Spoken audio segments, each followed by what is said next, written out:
लो जी दोस्तों इसी कैफे बैठे हैं जनाब दोस्त बैठे हैं नाल ते ए जनाब भाई तो लगी ना है अली भाई साहब ने तो बोली जाओ यार हमाद ओ हाथ इधर ना ही इधर आउंदे ओ हाथ इधर क्यों जांदा मेरा करी हां जी हमाद ओ हाथ में अच्छा हमाद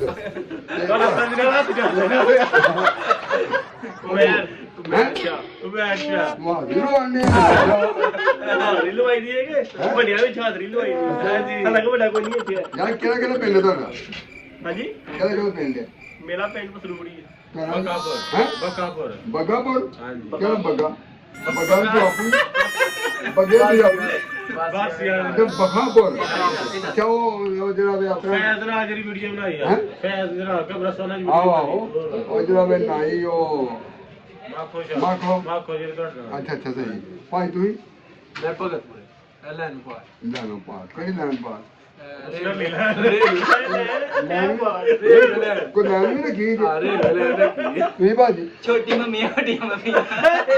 ओ जेडी शककर दे कोल हैं हां जी शककर दे कोल बिल्कुल ताई मुंह में तो छोटा यार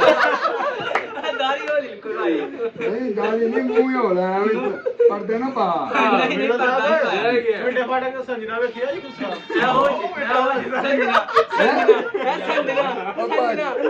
संजना संजना संजना संजना हाँ जी केड़ी संजना ए जेडी चिंडे फाटक दे कोल नचदी जे नचदी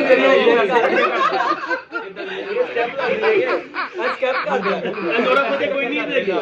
तुही भाई कितों आए हो मैं जनाब लाहौरों आया पसरूर ते सवेरे फिर लाहौर को जाना है क्योंकि ਤੁਸੀਂ ਨਾ ਕੋਈ ਨਹੀਂ ਵੈਲਕਮ ਹੀ ਨਹੀਂ ਕੀਤਾ ਲਾਹੌਰ ਵਾਪਸ ਜਾ ਰਹੇ ਲਾਹੌਰ ਵੇਖਿਆ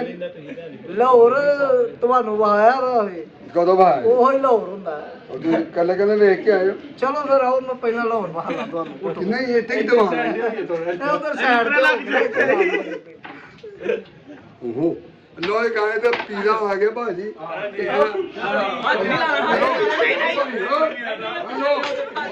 ਯਾਰ ਕੀ ਪਰੇ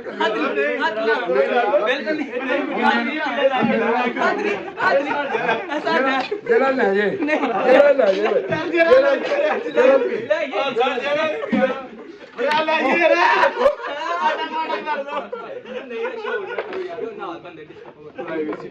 ਲੋਈ ਗਾਏ ਤੇ ਪੀਲਾ ਮਿਲ ਗਿਆ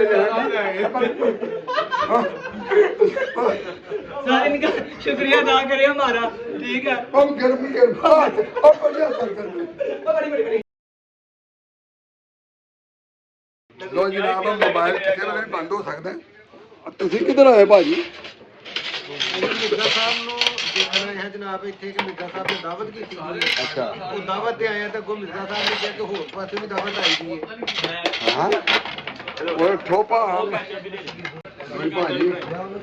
ਖਾਓ ਮੈਂ ਇੱਕ ਮਿੰਟ ਆਇਆ ਨਾ ਤੁਸੀਂ ਖਾਓ ਮੈਂ नहीं नहीं नहीं नहीं नहीं नहीं नहीं खाने को जाओ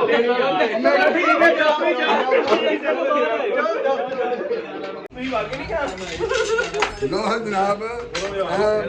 ਸਾਡਾ ਵਿਲਾਗ ਜਾਣਾ ਪੂਰਾ ਦੇਖਣਾ ਇਹਦੇ ਬਾਰੇ ਤੁਸੀਂ ਕੀ ਰਾਏ ਦੇਣੀ ਹੈ ਇਸ ਵਿਲਾਗ ਦੇ ਬਾਰੇ आयो मेन नहीं हुआ ਯਾਰ ਮਿਹਰਬਾਨੀ ਹੈ ਮੈਂ ਤਾਂ ਮੈਨੂੰ ਅਗਲੇ ਵਿਲਾਗ 'ਚ ਤੁਹਾਡੇ ਨਾਲ ਗੱਲ ਕਰਨੇ ਆ ਉਹ ਇਹਨਾਂ ਪੀਜ਼ਾ ਮੰਗਾਇਆ ਨਾ ਯਾਰ ਮੇਰੇ ਕੋਲ ਕਿੰਨੇ ਪੈ ਗਏ ਨੇ ਪੀਜ਼ੇ ਨੂੰ ਆ ਭਾਈ 2 ਮਿੰਟ ਜਾਏ ਤਾਂ ਯਾਰ ਮੈਨੂੰ ਤਾਂ मेरे घर पे बुला बन गया है लगे दे मेरे घर बुला बन गया ਕਿਤੇ है ये और मैंने दब चढ़े आए ਨਹੀਂ ਇਹਦੇ ਅੱਬੇ ਨੇ ਖਰਬੂਜ਼ਾ ਮੰਡਿਆ ਸੀ ਜਦੋਂ ਹੋਇਆ ਸੀ ਉਹ ਫਿੱਕਾ ਸੀ ਕਿ ਮਿੱਠਾ ਸੀ कोरा ਕੌੜਾ नहीं नहीं ਹੈਲੋ ਉਰੇ ਨਹੀਂ ਆ ਰਹੀ ਕੋਈ ये तो होया ही ना ਬਾਜਾ ਪਛਤਾਉਂਦਾ ਹੈ भाई जान हेलो बात सुन ਆਪਾਂ ਇਹਨਾਂ ਪਛਤਾਉਂਦਾ ਹੈ ਬਾਜਾ ਇਹਦੇ ਨਾਲ ਮੈਂ ਵੱਟਾ ਜਾਵਣਾ ਤੇ ਕੰਨ ਜੀ ਤੇ ਕੰਮ ਹੁੰਦਾ ਯਾਰ ਕਿੰਨੀ ਸ਼ਰਮਿੰਦਗੀ ਵਾਲੀ ਗੱਲ ਹੈ ਅਗਰ ਮੈਨੂੰ ਕਹਿੰਦੀ ਇਹੋ ਜਿਹੇ ਘਾਲ ਲੈਣੇ ਰੱਖੇ ਹੁੰਦੇ ਨੇ ਜਦੋਂ ਅਜ਼ਾਫੀ ਰੱਖੇ ਹੁੰਦੇ ਨੇ ਜਦੋਂ ਜਾਣਗੇ ਘਾਲ ਲੜਾਈ ਨਾ ਲੱਗੇ ਯਾਰ ਵੀ ਜਾਂਦੀ ਕੋਈ ਟੈਨਸ਼ਨ ਲੜਾਈ ਲੜੀ ਯਾਰ ਰੱਖੇ ਹੁੰਦੇ ਯਾਰ ਅਗਰ ਇਹੋ ਜਿਹੀ ਗੱਲ ਇਹਨੇ ਮੈਨੂੰ ਕੀਤੀ ਹੁੰਦੀ ਨਾ ਮੈਂ ਇੱਟ ਮਾਰ ਕੇ ਸਿਰ ਪਾੜ ਦੇਣਾ ਮਿਰਜ਼ਾ ਸਾਹਿਬ ਇੱਟਾ ਨਹੀਂ ਹੁਣ ਫੇਰ ਤੇ ਪਾ ਦੋ ਯਾਰ ਬੋਤਲ ਦੇ ਆਣਾ ਕਿਆ ਕੈਚਅਪ ਦੀ ਬੋਤਲ ਮਾਰਦੇ ਦੋ ਗੱਲਾਂ ਲਈ ਸਿਰ ਪਾ ਮਾਫੀ ਦਿਓ ਯਾਰ ਧਰਮਾ ਭਾਈ ਦਾ ਵੀਡੀਓ ਲਾਈਕ ਕਰ ਬਿਲਕੁਲ ਵੀਡੀਓ ਲਾਈਕ ਕਰੋ ਫੋਲੋ ਕਰੋ ਸ਼ੇਅਰ ਕਰੋ ਤੇ ਚੈਨਲ ਵੀ ਹੈ ਲਾਈਕ ਫਾਲੋ ਸਬਸਕ੍ਰਾਈਬ ਕਰਕੇ ਬੈਲ ਆਈਕਨ ਜਾਣਾ ਦਬਾਓ ਤੁਸੀਂ ਕਰ ਲਿਓ ਇਹਨਾਂ ਨੇ ਜੇ ਕਰਨਾ ਭਾਈ ਯਾਰ ਮਿਲਨੇ ਅਗਲੀ ਵੀਡੀਓ